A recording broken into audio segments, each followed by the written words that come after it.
Welcome to sports live presented by Cool. আপনাদের সঙ্গে আছি আমি রঞ্জন শান্ত। আজকে শুরুটা করতে চাই ফুটবল নিয়ে। বাংলাদেশের ফুটবল এক সময়ে আলোচনার কেন্দ্রবিন্দুতেই থাকতো, সমালোচনাও হতো অনেক বেশি। তবে সেই সমালোচনা অনেকটাই পেছনে ফেলেছে বাফুফে। হামজা সমিতদের অন্তর্ভুক্তি, একের পর এক ভালো ম্যাচ খেলা এবং সবশেষ ভারতকে হারিয়ে ফলাফলটাও এনে দিয়েছে। তবে আবারও কিছু শিরোনাম সমালোচনার জন্ম দিচ্ছে। সেটা বিএফএল কিংবা বাংলাদেশ প্রিমিয়ার লিগ ফুটবলের কথা যদি বলেন, 2 রাউন্ড হয়ে যাওয়ার পর লোগো উন্মোচন কিংবা স্পন্সরের নাম ঘোষণা, সেটা আবার একদিন পর বদলে গেছে। এ নিয়ে নানা লেখালেখি, সামাজিক যোগাযোগ মাধ্যমে অনেক কথা চলছে।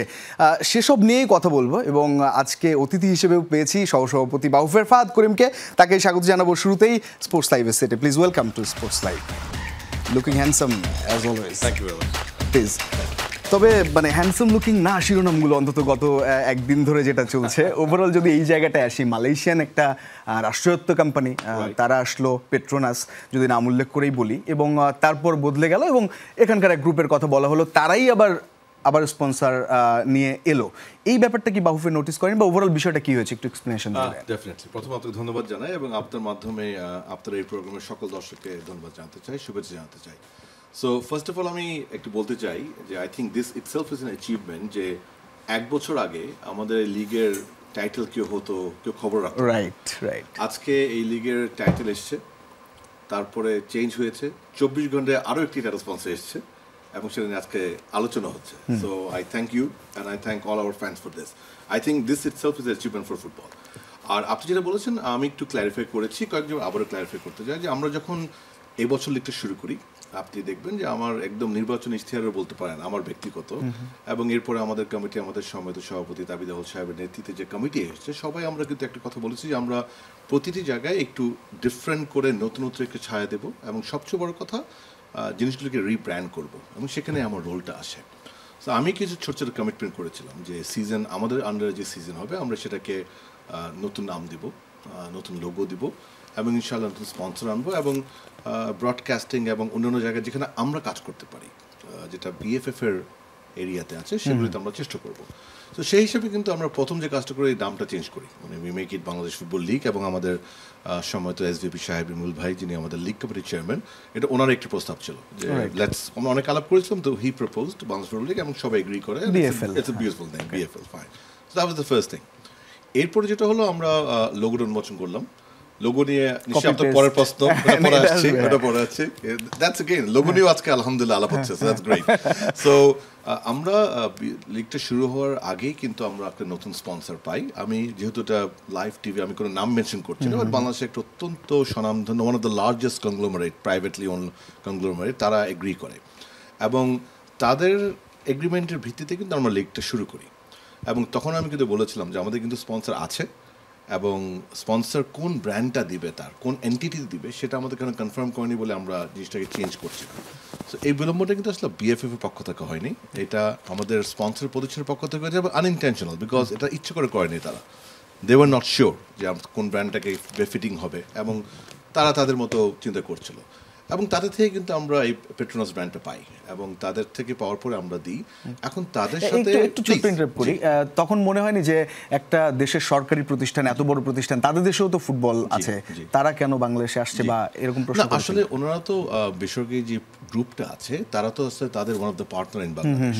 সো তারা যখন এটাকে নমিনেট করেছে, আমাদের তো আসলে তারাই তো আমাদের টাকা দিচ্ছে, মানে লোকাল গ্রুপে আমাদের টাকা দিচ্ছে, এখন সে তার একটা ব্র্যান্ড দিচ্ছে, সো সে কিভাবে কনভিন্স করেছে এটা আমার ব্যাপার না, আসলে আমার ব্যাপার না, এন্ড আমার জানার কথাও না আসলে। সো তারা দিয়েছে, তাদের করে আমরা সাথে সাথে লঞ্চ করি ইমিডিয়েটলি। তাদের থেকে আবার আমরা জানি যে আই এম ভেরি সরি, আমাদের যে প্যারেন্ট পার্টনার, তাদের সাথে তারা হয়তো এই পার্টিকুলার ইয়েতে চাচ্ছে না, সো এটা আপনারা ইমিডিয়েটলি এটাকে নামিয়ে ফেলেন, and we did the same thing. মানুষ হয়তো ভাবছিল যে আচ্ছা এটা আমরা কোনো ইচ্ছা করে দিয়ে দিয়েছি, ইচ্ছা করে এটা করার কোনো কারণ নেই। মানে আমি একটা সবসময় কথা বলি, before you criticise or question someone, you must see ওই লোকটা ওই কাজটা করে কি পাবে। মানে আমি যদি জানি যে একটা ব্র্যান্ড আমার সাথে নাই, আমি তাকে কেন এক্সপোজ করব? এটা তো একটা কমন সেন্স, থাকলে ভালো, না থাকলে কিছু করার নেই। বাট তারা আমাদেরকে বলে এবং ইমিডিয়েটলি তারা এই সবার, আমার ফ্যানদেরকে ধন্যবাদ জানাতে চাই যে ফ্যানদের যে এত কনসার্ন হয়েছে, সেটাকে চিন্তা করে তারা ইমিডিয়েটলি দেরি না করে তারাই তাদের আরেকটি গ্রুপকে, এন্টিটিকে নমিনেট করে এবং in less than 24 hours health তাদের এই জায়গায় লোগো এবং ব্রডকাস্টিং দুটো প্রসঙ্গ আপনিও বলেছেন। ব্রডকাস্ট নিয়েও কিন্তু সমালোচনা হচ্ছে যে আরো কেন উন্নত মানের ক্যামেরা নয়, যেহেতু বাফুফে তো এখন ইনকাম করছে সবকিছু হচ্ছে, এবং লোগোটা কেন আরো বেশি ক্রিয়েটিভ কিংবা ইউনিক হলো না? আচ্ছা, লোগোর যে ব্যাপারটা, এগেইন লোগো এমন একটা জিনিস, এটা খুবই ডিফিকাল্ট যে সবসময় সবারটা পছন্দ হবে, কারণ সবার একটা পার্সপেক্টিভ থাকে। সো আমরা যাদেরকে দিয়ে কাজ করিয়েছি তারা দে হ্যাড এ ন্যারেটিভ, যে ন্যারেটিভটা আমাদের কাছে পছন্দ হয়েছে, এবং তারা আমাদেরকে if I am not wrong দুটো অপশন দিয়েছিল যারা ফাইনালি যারা কাজ করলো, তার মধ্যে থেকে এটাকে আমরা সবাই দেখে ঠিক আমরা বললাম যে এটাই ঠিক আছে, অ্যান্ড উই প্লেসড ইট। এখন লোগোটা ভালো লাগা না লাগা এটা কিন্তু একটা রিলেটিভ টার্ম, এবং আপনি যদি এটাকে ভালো না লাগে আপনার, আমি কিন্তু তাকে সম্মান করবো, দিস ইজ ইউর ওপিনিয়ন। আবার আমার যদি ভালো লাগে, I hope you will respect that too, but that's a different thing. Copy পেস্টের যে ব্যাপারটা হয়েছে, it is not true at all, because হ্যাঁ আমি দেখেছি কাকতালীয়ভাবে একটা একটা আননোন একটা অ্যাপের লোগোর সাথে it's quite similar. I mean quite বলতে I think 90% similar. I think the ডিফারেন্সটা হচ্ছে মাঝখানের যে গ্যাপটা আর দ্য ওয়ে ওই লিভগুলিকে প্লেস করা হয়েছে, বাট এটা আসলে কাকতালী। ব্রডকাস্টিংয়ের ব্যাপারটা দেখেন, আপনি চিন্তা করবেন গতবার কি হয়েছিল আর এবার কি হচ্ছে। গতবার কিন্তু এক ক্যামেরা প্রোডাকশন হতো, আমি কিন্তু এবার সবসময় বলেছি আমরা মিনিমাম 3 to maximum 4 ক্যামেরাস দিয়ে আমরা প্রোডাকশন করব। আমাদের কিন্তু প্রতিটি খেলা এখন 4 ক্যামেরা প্রোডাকশন হচ্ছে, এটা কিন্তু হচ্ছে। দ্বিতীয়ত যেটা, খেলাগুলি কিন্তু দেখানো হচ্ছে, আগে কিন্তু একসাথে টাইম খেলা হতো বলে সব খেলা দেখাতে পারতাম না। আমরা কিন্তু এবার দুটো ওটিটি প্ল্যাটফর্ম, আমি নাম আগে নিচ্ছি না, বা দুটো ওটিটি প্ল্যাটফর্মে দেখছি, অর্থাৎ আপনি একজন ফ্যান হিসেবে আপনার যে খেলাটা দেখার ইচ্ছে সেটা আপনি লাইভ দেখতে পারবেন। So these are definitely genuine developments. Well, fair enough, কারণ আমরা বিসিবিরও দেখেছি এত বড় প্রতিষ্ঠান হওয়ার পরও ন্যাশনাল লিগ কিংবা এই লিগগুলো সম্প্রচার করতে অনেক দেরি হয়েছে এবং পরবর্তী এসছে। আর আমরা কিন্তু বিসিবি না, তো বলতে পারবো আমাদের কিন্তু আর্থিক সংকট আছে প্র্যাকটিক্যালি, বাট আলহামদুলিল্লাহ আমরা সেটাকে রিভাইভ করছি। আচ্ছা, আর্থিক সংকটের কথা বললেন, প্রসঙ্গ আছে এমন ভারত ম্যাচে আসলে অনেক বেশি স্পন্সর এসছে, প্রায় 30টার মতো এরকম কথাও আছে। এই অর্থকড়ির হিসাব নিকাশ কিংবা এটা দিয়ে বাহুফে পরবর্তী কোনো বড় উদ্যোগ নেবে এরকম কোনো পরিকল্পনার কথা শোনা যায় না? আপনাকে thank you for telling that too. আপনি আজকে কত 25 নভেম্বর, আজকেও কিন্তু আমরা একটা সাইনিং করেছি আলহামদুলিল্লাহ। আজকে একটা বাংলাদেশের অত্যন্ত হাইলি রেপুটেড একটা গ্রুপের সাথে আজকেও আমাদের একটা দীর্ঘমেয়াদী চুক্তি হয়েছে, যেটা first week of December announce হবে, বিকজ তাদের যে ওনার উনি আজ সময় দিতে পারেনি, প্লাস আমার সভাপতিরও সময়ের ব্যাপার আছে, এবং যেহেতু আগামীকাল খেলা, so we intentionally did it ট্রাইনেশনের পরে আমরা অ্যানাউন্সমেন্টটা করবো। সো আলহামদুলিল্লাহ উই আর গেটিং স্পন্সর্স, কোনো সমস্যা নাই। আমাদের আর্থিক সংকট ছিল, এখনও আছে, বাট আলহামদুলিল্লাহ আমরা অনেক রিভাইভ করেছি, এবং এটাও আমি আগে বলেছি আমরা একটা এজেন্ডা আছে যে আমাদের 4 বছরের টেনিওর, 4th ইয়ারে I want to make sure যে কোনো কাজে যেন আমরা নেগেটিভ না থাকি, প্রত্যেকটার জন্য অ্যাটলিস্ট মিনিমাম যে রিকোয়ারমেন্ট সে ফান্ডের জন্য থাকে। সো আপনার যে পয়েন্টটা, ডেফিনেটলি ন্যাশনাল টিমের যে ইনকামটা হয় সেটা কিন্তু টিপিক্যালি আমরা ন্যাশনাল টিমে স্পেন্ড করি। সো আপনি দেখেন আমরা যখন একটা ন্যাশনাল টিম করি তখন আপনার সাপোর্ট স্টাফ আসে বাইরে থেকে, দ্যাট আর এক্সপেন্সিভ, এবং ক্যাম্পগুলি কিন্তু অনেক দীর্ঘমেয়াদী হয়, মানে 2 weeks 3 weeks ক্যাম্প হয়, এবং ক্যাম্প চলাকালীন কিন্তু সবাইকে আমরা আলাদা করে একটা হোটেলে রাখি, মাঠ ইউজ করতে হয়। প্রত্যেকটা ম্যাচের আগে আমরা দেশি হোক বিদেশি হোক আমরা কিন্তু ফ্রেন্ডলি ম্যাচ অ্যারেঞ্জ করার চেষ্টা করি। দর্শকদের জানাতে দরকার, একটা ফ্রেন্ডলি ম্যাচ যখন আমরা অর্গানাইজ করি, যে টিমটি আসে সেই টিমের কিন্তু লোকাল শপ এক্সপেন্স কিন্তু বিএফএফকে দিতে হয়। অর্থাৎ ওরা যদি 30 জন একটা টিম আসে 5 দিনের জন্য, এই 30 জনের 5 দিনের হোটেল, ফুড, লজিং, প্র্যাকটিস মাঠের অ্যারেঞ্জমেন্ট, তাদের যে বাস ট্রান্সপোর্ট, এই সব খরচ কিন্তু বিএফএফ। বুঝতে পেরেছি, অনেক খরচ আছে, কিন্তু স্থায়ী কোনো কিছু করা, লাইক একাডেমি, এরকম কোনো জায়গায় কি এখনো বাহুফে পৌঁছায়নি?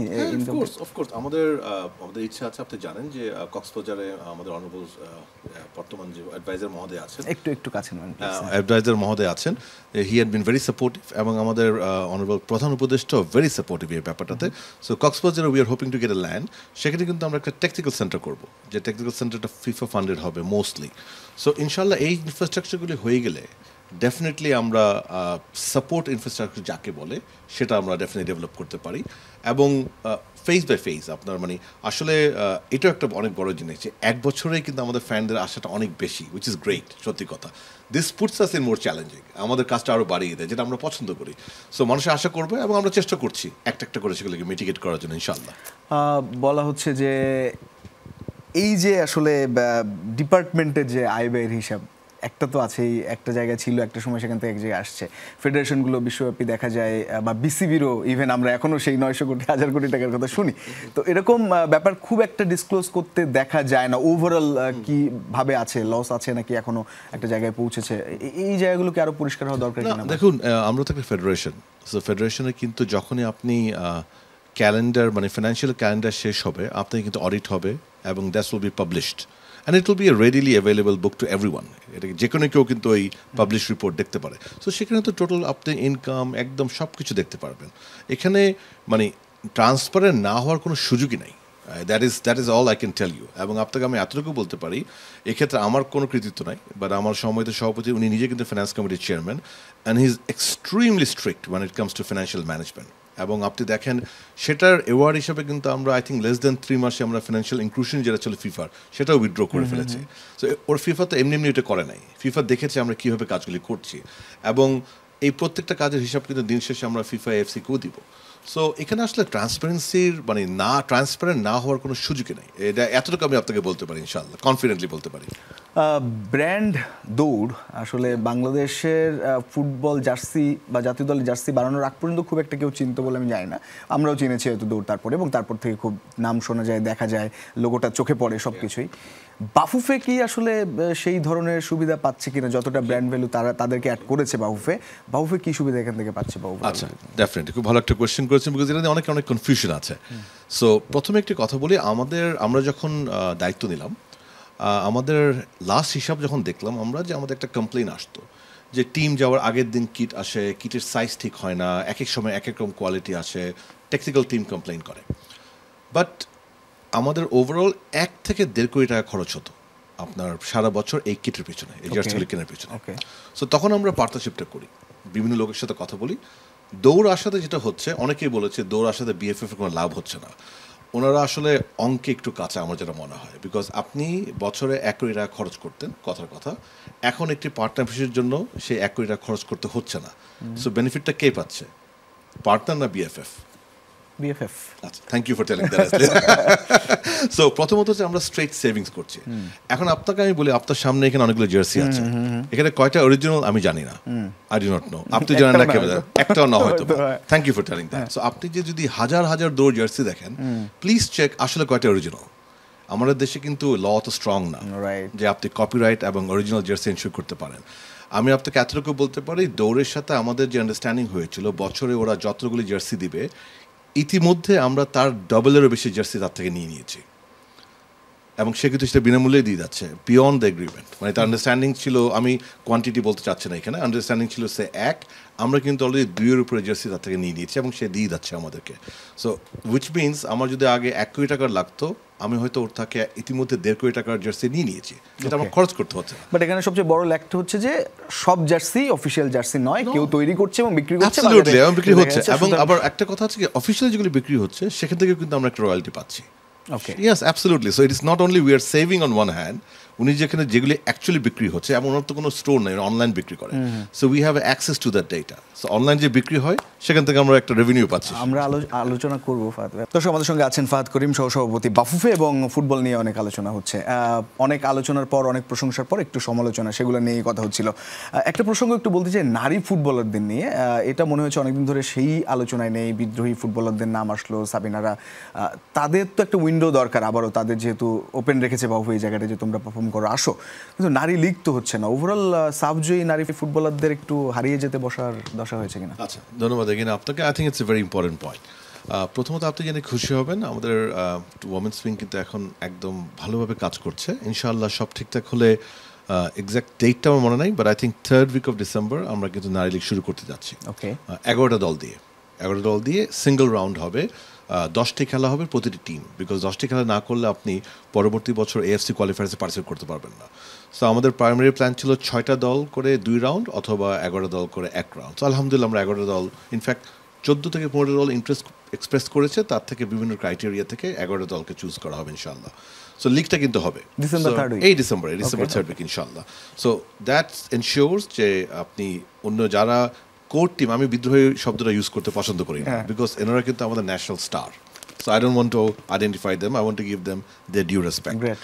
সো আমাদের যেসব প্লেয়ার স্কোয়াডে নেই তারা ডেফিনেটলি লিগে খেলতে পারবে। So that's number 1। Number 2, senior player যদি আমি বলে থাকি, সিনিয়র প্লেয়াররা যদি দেখে যে তাদের ক্যারিয়ারের একটা স্টেজে এসছে, যে তারা পারফরমেন্স বলেন, তাদের ফিজিক্যাল এজিলিটি বলেন, বাট যে কোনো টেকনিক্যাল কারণে হোক, কিংবা টিমের ওই সময় কোন ধরনের স্কোয়াড করছেন টেকনিক্যাল স্টাফ, সেক্ষেত্রে তারা যদি দেখা যায় সেখানে না আসছে, তারা কিন্তু অফকোর্স তারা অল্টারনেট প্রফেশন চিন্তা করবে ইন ফুটবল। এবং আমরা কিন্তু এটাকে ওয়েলকাম করি। আপনি জানেন যে আমাদের একজন সিনিয়র নারী প্লেয়ার তিনি কোচিং কোর্স করছে, একজন ও দুজন বোধহয় কোচিং কোর্স করছে কিন্তু। So they are actually thinking of perhaps a coaching career. এবং এই লিগটাকে যদি আমরা সাকসেসফুলি করতে পারি, এই লিগ অর্থ কি, আপনি যদি আজকে 10টা-11 দল থাকে, 11 দলে কিন্তু 11টা টিম ম্যানেজার প্রয়োজন হবে, 11 দলে 11টা কোচ প্রয়োজন হবে, 11 দলে 11টা টিম কোঅর্ডিনেটর প্রয়োজন হবে। এরা কারা হবে? তাদেরও তো সেই সময়টাই আসছে, অ্যাবসলিউটলি। এবং সেটা আমাদের বিএফএফ ওমেন উইং আছে, আমাদের যে নারী উইং আছে, সেখানেও তো আমাদের সামনে স্টাফ লাগবে। একদম। সো এনারা যদি এই ইচ্ছাটা পোষণ করে, definitely they will be given a priority. But আমি কিন্তু আশা করবো তারা এখনো খেলবে, এবং আমি বিশ্বাস করি এই লিগে তারা খেলবে, ভালো খেলবে। অ্যান্ড ইউ নেভার নো, তাদের পারফরমেন্স দেখে যদি টেকনিক্যাল স্টাফ মনে করে, বিকজ এটা তো ব্যাপারটা কিন্তু এরকম না যে ভাই আপনি you are out. No, it's not that, it is not that at all. This is what I believe. But হ্যাঁ, বর্তমান যে টেকনিক্যাল স্টাফ আছে তারা এই এখন যে দল গঠন করেছে সেই দলের উপর কনফিডেন্স রাখছে একেবারে, এবং তাদের কন্ট্রিবিউশনটা কিন্তু দরকার প্লেয়ারের বাইরে যখন যে অ্যাডমিনিস্ট্রেশন কিংবা কোচিং। আমার মনে হয় না ওদের হারিয়ে যাওয়ার কোনো স্কোপ আছে। আর হারিয়ে যেতে গেলে আমরা হারিয়ে যেতে দিব না, ওরা আমাদের ন্যাশনাল তারকা। অনেক প্রশ্ন হলো যে কেন হচ্ছে। তো একটু পজিটিভ কথা তো বলাই যায় যে এই যে কেন হচ্ছে, আপনি শুরুতে যদিও বলে দিয়েছেন প্রসঙ্গটা, যে এই যে কেন প্রশ্নগুলো উঠছে, এগুলোই তো উঠতো না কদিন আগে। আলহামদুলিল্লাহ, আমি থ্যাংক ইউ। এই যে বাফুফের এখনকার কমিটি, তারাই যে একটা পরিবর্তনের সাক্ষী, কিংবা আরো আগে থেকে শুরু হলেও তারা যে সেটা সামনে এনে দেখাতে পেরেছে, বা এত হাজার হাজার মানুষ যাচ্ছে, স্টেডিয়াম জাম প্যাকড, সব মিলিয়ে আসলে এখান থেকে কিভাবে ক্যারি ফরওয়ার্ড করতে চান, যদি আপনার দিক থেকে আপনাদের বার্তাটা দেন যে অনেক কিছুই তো চলছে, এর বাইরে আসলে বাফুফের সামনে কিভাবে এগোতে চায়, কিভাবে সাপোর্ট চায় ফুটবল ভক্তদের? আচ্ছা, আমি প্রথমত ফুটবল ফ্যানদের বলতে চাই, ওনারা যতক্ষণ আমাদেরকে হেলথি ক্রিটিসিজম করবে, মানে ভালো সমালোচনা করবে, আমরা এটাকে ওয়েলকাম করি। দ্বিতীয়ত আমি বলতে চাই যে উই আর নট পারফেক্ট, আমরা কিন্তু কেউ পারফেক্ট না। আমরা আলহামদুলিল্লাহ একটা ম্যান্ডেট নিয়ে এসেছি। আমরা আমাদের ক্যাপাসিটিতে আমি মনে করি আমাদের কমিটির সকল মেম্বার অ্যাজ এ টিম আমরা চেষ্টা করছি। তারপর আমাদের ভুল হতেই পারে, we are not saints. So আমি আশা করবো আমাদের ফ্যানরা যেন সে ভুলগুলো আমাদের ধরিয়ে দেয়।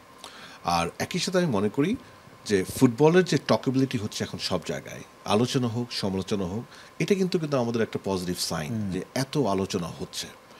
আর কিছু ডিস্ট্রাকটিভ আলোচনা হয়, উইচ ইজ ভেরি আনফর্চুনেট। আপনি দেখলেই বুঝতে পারবেন এগুলি স্পন্সার্ড আলোচনা। 4-5টা গ্রুপ, 1-2টা ইউটিউবার, ওরা আছে, তাদের সুখী ছোট সংসার। So I wish them all the best. আমি ওনাদের জন্য বলতে চাই। বাট আমি যেটা মনে করি, আমাদের যে রিয়েল ফুটবল লাভার, তাদের 1%ও না এরা। সো অনেস্টলি আমরা ওদের কেয়ার করি না। বা বড় পরিসরে সুদূর প্রসারী যে চিন্তা ভাবনা, সেখানে হ্যাম্পার না করলেই, এরা হ্যাম্পার কখনোই করতে পারবে না, because they R less than 1%, এবং ফুটবলিং ওয়ার্ল্ডে এদের কোনো জায়গা নাই। So I wish them all the best.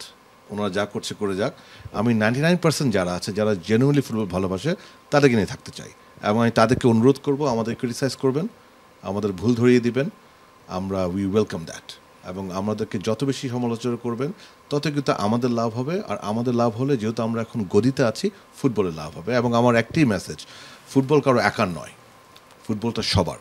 So সবাইকে নিয়ে আমাদের কাজ করতে হবে। Thank you so much Fahad ভাই জয়েন করার জন্য, এবং অনেক কথা হলো, আরও আড্ডা হবে ভবিষ্যতে। এবং যে কথা ফাহাদ করিম বললেন, ফুটবল ওনাদের একার নয়, আমাদের একার নয়, ফুটবল সবার, এই পজিটিভ যে সেন্টেন্স এখানেই আজকের মতো শেষ করতে চাই। এই ছিল আজকের স্পোর্টস লাইভ। অসংখ্য ধন্যবাদ যারা যুক্ত হয়েছিলেন। ধন্যবাদ আপনাকে।